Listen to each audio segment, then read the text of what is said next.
గణపతి ఉత్సవాల సందర్భంగా మరొకసారి గాజువాక పేరు మారుమ్రోగిపోతుంది.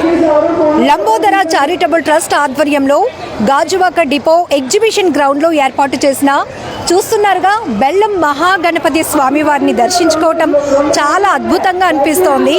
ఫస్ట్ టైం వీళ్ళు ఈ ఉత్సవ కమిటీగా ఏర్పడి స్వామివారి ఉత్సవాలు నిర్వహిస్తున్నారు. కానీ చాలామందికి ఇంట్రెస్ట్గా అనిపిస్తున్న విషయం ఏంటంటే ఎప్పుడూ కూడా ఖైరతాబాదుతో పోటీ పడుతూ గాజువాకలో గణపయ్య ఉత్సవాలు జరుగుతూ ఉంటాయి. ఈసారి లంబోదర చారిటబుల్ ట్రస్ట్ ఆధ్వర్యంలో 20 టన్నుల బెల్లం, అది కూడా రాజస్థాన్ నుంచి ప్రత్యేకంగా తయారు చేయించినటువంటి బెల్లంతో కొలువు తీరినటువంటి మహా గణపయ్యను ఇప్పుడు మీరు దర్శించుకుంటున్నారు. స్వామివారిని దర్శించుకోవటానికి వివిధ ప్రాంతాల నుంచి కూడా భక్తులు క్యూ కడుతున్నారు. ఉదయం అంతా కూడా ఇళ్లల్లో పూజలు చేసుకున్న తర్వాత ఎక్కడైతే ప్రత్యేకంగా ఏర్పాటు చేసిన గణపయ్యలు ఉంటారో అక్కడికి వెళ్ళి ఆ మండపాలకు వెళ్ళి అక్కడ స్వామివార్లను దర్శించుకోవటానికి సాయంత్రం అంతా ప్రజలు వాళ్ళ యొక్క టైం స్పెండ్ చేస్తారు. ఇక్కడ మీరు స్క్రీన్ పైన కూడా చూస్తున్నారు, ఎక్కడెక్కడి నుంచో సుదూర ప్రాంతాల నుంచి కూడా గాజువాకలో కొలువు తీరినటువంటి మహాగణపతుల్ని దర్శించుకునేందుకు భక్తులు బారులు తీరుతున్న దృశ్యాలైతే మీరు చూస్తున్నారు.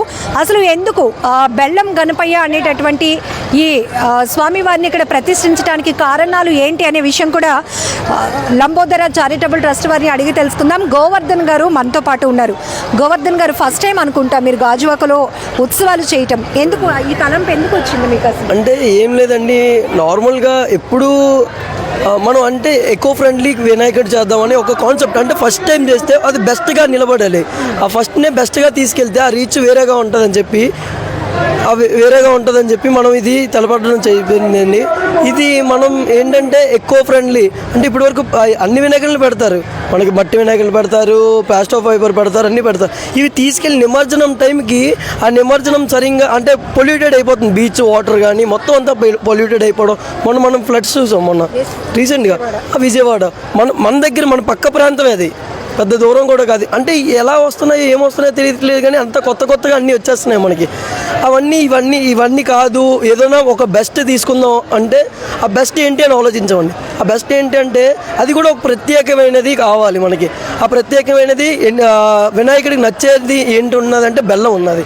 ఆ బెల్లం మీద చాలా రీసెర్చ్లు చేసి దాన్ని రీసెర్చ్ చేయడానికి ఒక 3 months పడుతుందండి.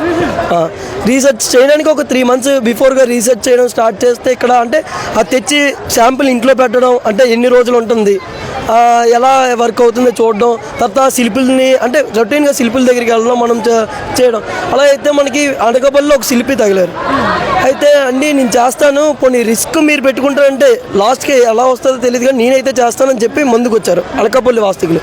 అయితే మనం కూడా ఎక్కడి నుంచో తేడా ఏంటి, మన దగ్గర ఉన్న అనకాపల్లి, మన దగ్గర ఉన్నది ప్రత్యేకంగా ఏదైనా అంటే హైప్ అలా క్రియేట్ అవ్వాలని చెప్పి మనం కూడా ఓకే అన్నాం.